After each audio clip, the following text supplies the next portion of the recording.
Gary, primero, qué articulazo. Critican el agronegocio, pero, y te largas con una explicación de lo que es el agronegocio en el país del agronegocio en el mundo, ¿no es cierto? Brasil. Así es, muchas gracias por la invitación, Con gusto, Carlos. pues. Muy honrado de estar en este programa, tan visto y tan valorado además. Evidentemente, esta columna la he dedicado para hablar de el denostado, el criticado agronegocio. Sí, sí. Pensé titular, critican el agronegocio pero comen de él. Claro. No quise ser muy agresivo, pero creo que las cifras que se presentan, los conceptos que tienen que ver con la verdad, porque es información oficial del gobierno del Brasil, da cuenta que si ese agronegocio no existiera, habría mucha hambre en el mundo, habría mucha gente pobre que sufriría. Prácticamente estaríamos hablando de un escenario dantesco.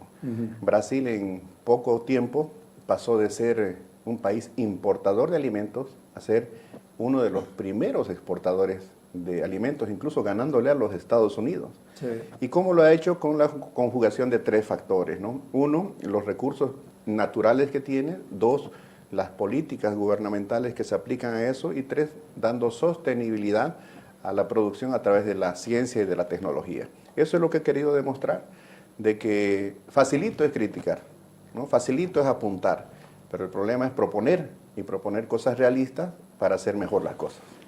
Cuando lo leí, yo pensé que te referías a Santa Cruz, pero los datos que has dado son tremendos y uno puede mirarlos también, estos datos, y traerlos a Santa Cruz y decir, 1 de septiembre hoy, el mes cruceño, etcétera, etcétera.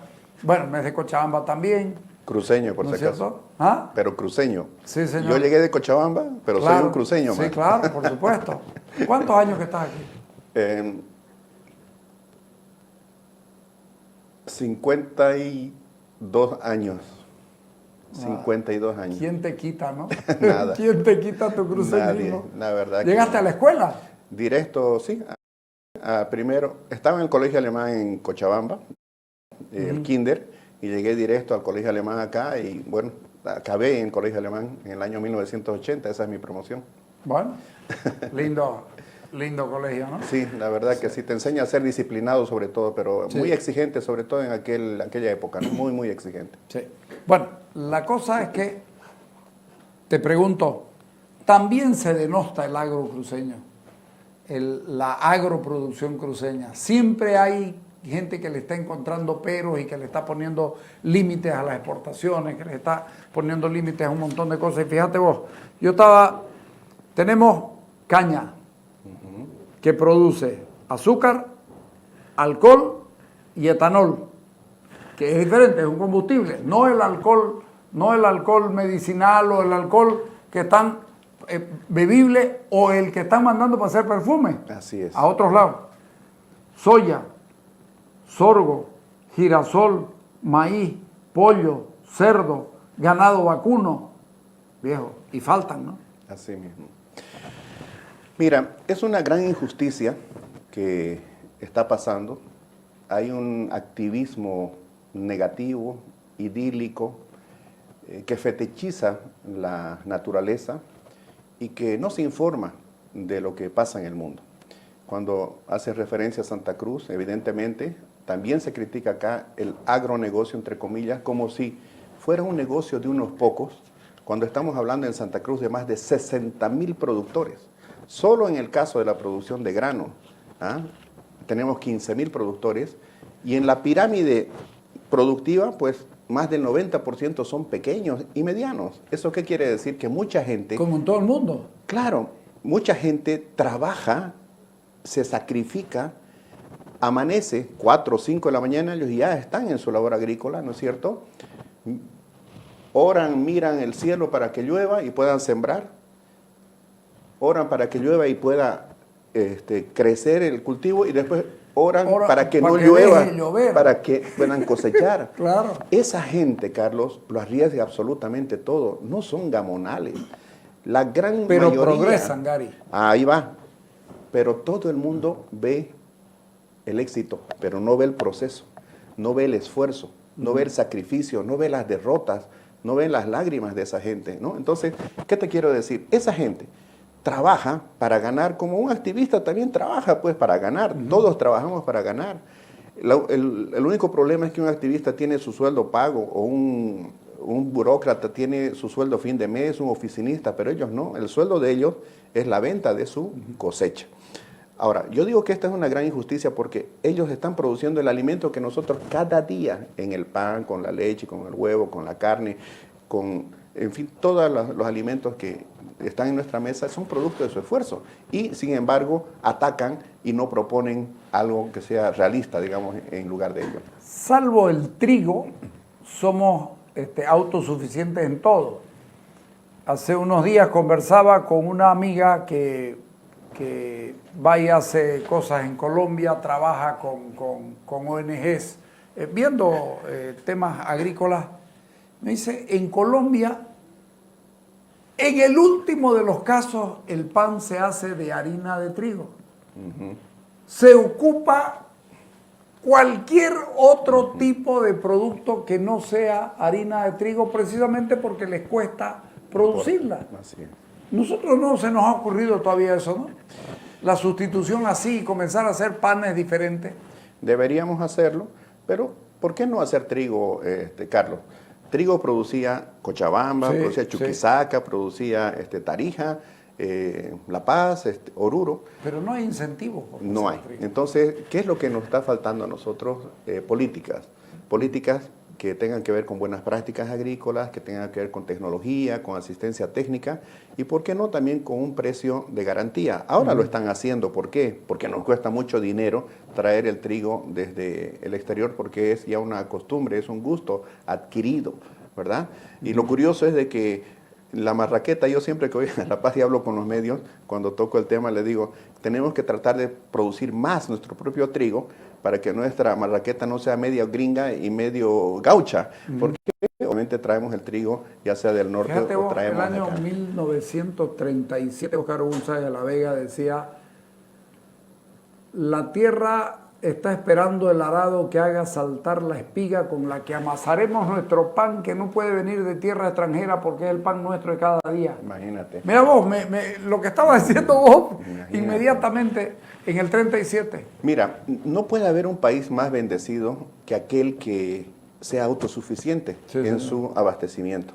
Tú sabes que después del atentado contra las Torres Gemelas en Estados Unidos, no solamente que hasta antes el sector agropecuario ya era privilegiado, como lo es en Europa, ¿no? Era un sector estratégico, sino que después del ataque a las Torres Gemelas, en septiembre del 2001, ¿cierto? ¿Qué pasa? 20 años ya. Declaran no solo de interés, sino de seguridad nacional. Ese es el nivel que tiene el productor agropecuario en Estados Unidos, seguridad nacional. ¿Por qué?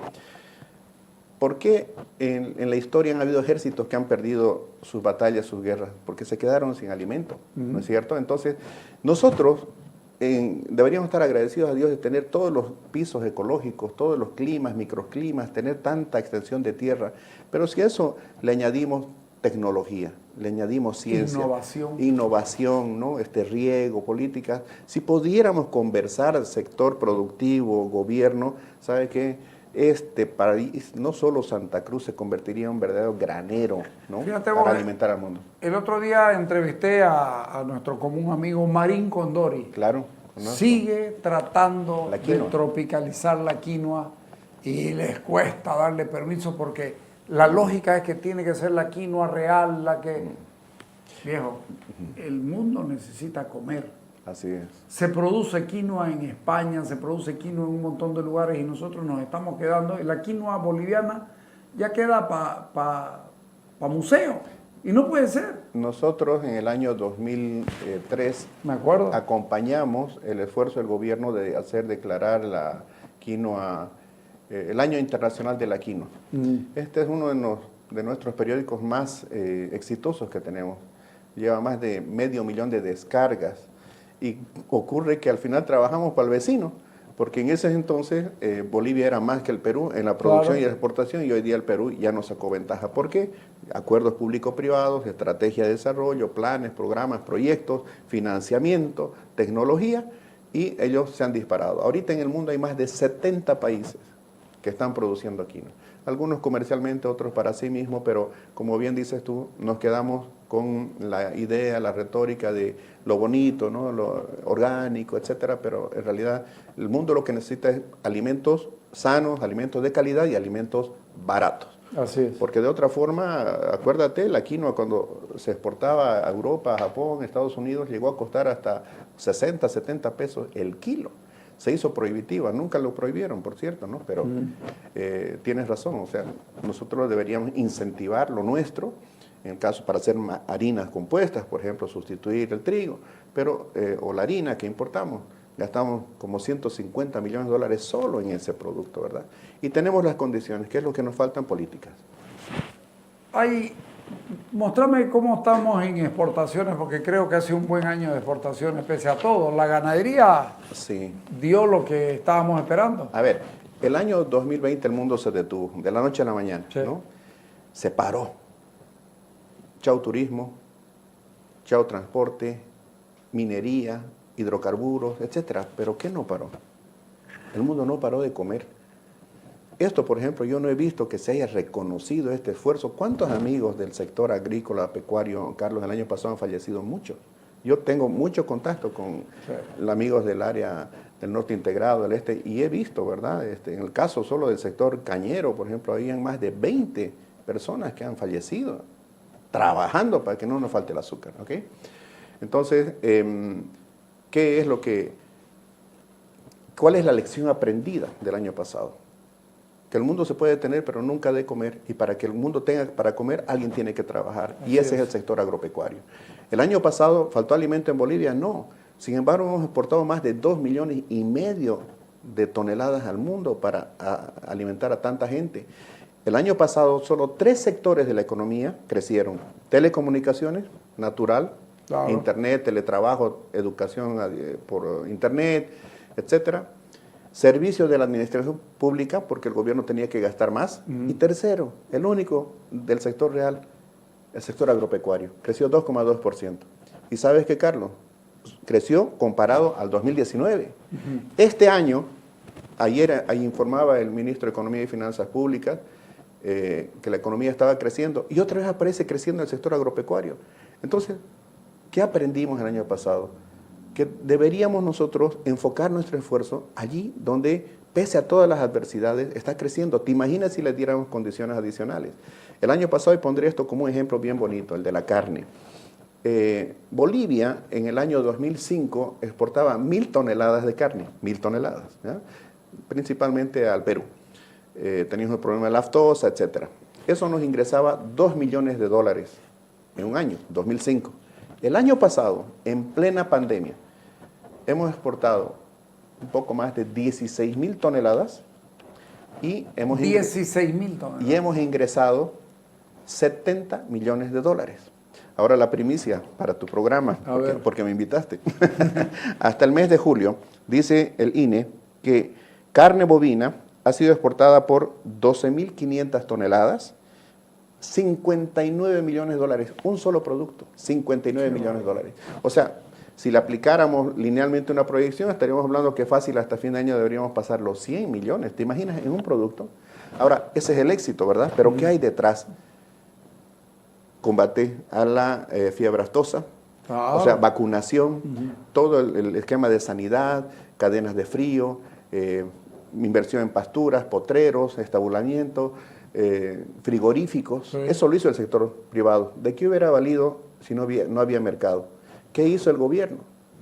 Fue coadyuvante ese propósito, en los programas de vacunación, pero también en la apertura de mercados y en el establecimiento de los protocolos sanitarios. Esa suma, deberíamos aprender de esto, ¿verdad? Esa suma de esfuerzo sinérgico público-privado está dando este resultado. Ni el gobierno podía tener éxito en abrir un mercado si no había oferta, ni existiendo la oferta, tener éxito el sector privado si no estaba abierto al mercado. Ahora te imaginas, si esto hiciéramos para la cañagua, el tarwi, el amaranto, la chía, ajonjolí, etcétera, superalimentos, ganaría todo el país. Y de eso se trata. Por eso nosotros decimos, insistimos, de que la salida de esta crisis y la posibilidad de crecer como nunca antes en la historia tiene que ver con el sector agroalimentario. Lo dijo en 1986 David Moravec, este consultor del Banco Mundial, había sido profeta. 1986, Carlos, no exportábamos gas al Brasil. Él hizo un estudio para el Banco Mundial y se preguntó, ese fue el título del estudio, decía After Tin and Gas What? Después del estaño y el gas natural, ¿qué? ¿Qué? ¿Y sabes qué dijo? Lowlands, las tierras bajas del este, el futuro de Bolivia, la sostenibilidad de Bolivia, el crecimiento de la economía está en las tierras bajas, o sea, en Santa Cruz, en el Beni, para la producción agrícola. Pero fíjate que hay también otras actividades, porque pareciera que solo vivimos del campo. Santa Cruz es el lugar que tiene más universidades en el país. 19 universidades. 19 universidades. Imagínate, qué locura, ¿no? Y la mayoría privadas. Sí, y con un elemento, yo hoy día me acordaba de nuestro amigo que decía basta de historias, Andrés Oppenheimer. Basta de estudiar historia, sí. Comiencen a estudiar números, comiencen. Sí. Y curiosamente Santa Cruz se estudia más los números y las exactas que las sociales. Así debería ser. Curiosamente. Porque la retórica pues no te da de comer. Lo que te da de comer es el negocio. Y ¿sabe qué? Yo creo que también haríamos bien en reivindicar la actividad privada. ¿Sabe qué? Claro. Decía una gran persona a la que yo admiro mucho, tendrías que conversar con él, invitarlo un día, al ingeniero Ernesto Antelo López. Decía, Gary, ¿por qué tenemos, dijo, que sentir vergüenza de ser productores? ¿Por qué tenemos que sentir vergüenza de ser exitosos? Oye, si los empresarios les va bien, si los productores les va bien, les va a ir bien al país. Pero, ¿sabes? Se apunta al que tiene éxito. Porque otra vez te digo, ¿no? Se ve solamente el éxito, pero no se ve el esfuerzo. Claro. No se ve el sacrificio. ¿Cuánto trajinaron para llegar hasta ahí? Así es. Ahora, una cosa que me gusta, tú dices, no solamente es el sector agropecuario. En el caso de Santa Cruz, estamos en el mes de su efeméride. Es cierto, y sabes que el 50% del Producto Interno Bruto de Santa Cruz, que es más o menos 12.000 millones de dólares, el 50% de eso es del sector terciario. Banca, comunicaciones, energía, transporte, almacenamiento, gastronomía, hotelería, etcétera. ¿Por qué? Todo eso gira alrededor del sector agrícola, pecuario, agroindustrial, agroexportador y todos los servicios conexos, metalmecánica, tantísimos servicios de insumos, que fumigado, que transporte, almacenamiento, desecado, semillas, investigación, todo eso. La verdad que la economía cruceña ese dato no lo tenía. No ha sufrido más, Carlos, porque somos una economía diversificada. Si no hubiéramos diversificado hace tiempo, no hubiéramos sido monoproductores o estuviéramos con el 50% de lo que tenemos. Claro que sí. Es que la agricultura y sumada a ella la ganadería, la actividad pecuaria en general, es muy virtuosa. Los efectos multiplicadores son increíbles, increíbles. ¿Y sabes qué?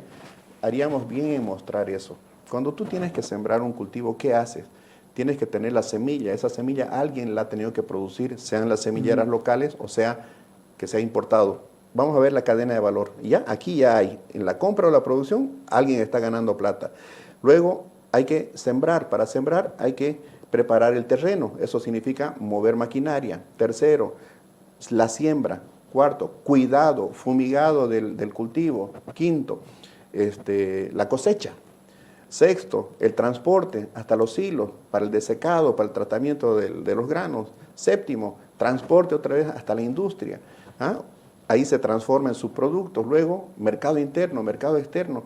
Y a todo eso alimenta el financiamiento, el comerciante de los insumos, todo lo que es gastronomía, metalmecánica, etcétera. Exacto. Entonces, si te das cuenta, un solo agricultor le puede dar mucho empleo a mucha gente. Y las exportaciones por la zona fronteriza con Brasil, sí. Nuestra salida al mar, ¿cómo andamos en eso? Ahí lamentablemente estamos con un nivel de aguas bajo, no se ha detenido, eso hay que decir, hay Pero eso es alarmante, ¿no? Eso es mundial, ¿no? Ya debemos haber encontrado la salida para... Es que sabes que eso, por ejemplo, tiene que ver también con el Estado, ¿no? Porque, a ver, ¿quién es el encargado a nivel del país de las carreteras troncales? El Estado. La inversión la hace el Estado. El problema es que ahorita en Canal Tamengo, ¿no es cierto?, que es lo que nos conecta con el río Paraguay, a la hidrovía Paraguay-Paraná, lo están dragando los privados. O sea, es mucha cosa, es como nuestros productores, ¿no? Claro. Como nuestros productores en el campo que tienen que hacerse sus caminos, cuidarse sus caminos, ¿no? Pero si el Estado se involucrara, entonces haríamos realidad eso que tú dices, ¿no? Nuestra salida soberana al Atlántico, pero convirtiendo la hidrovía Paraguay-Paraná en un corredor fluvial de integración. Son 5 países que participan, Bolivia es uno solo, Brasil está Paraguay, Uruguay, Argentina. Entonces, tener esa visión, lo he hablado con la Cancillería, está en la agenda que tenemos con el Viceministerio de Comercio Exterior e Integración, pero ahora hay que imprimir la acción, ¿no?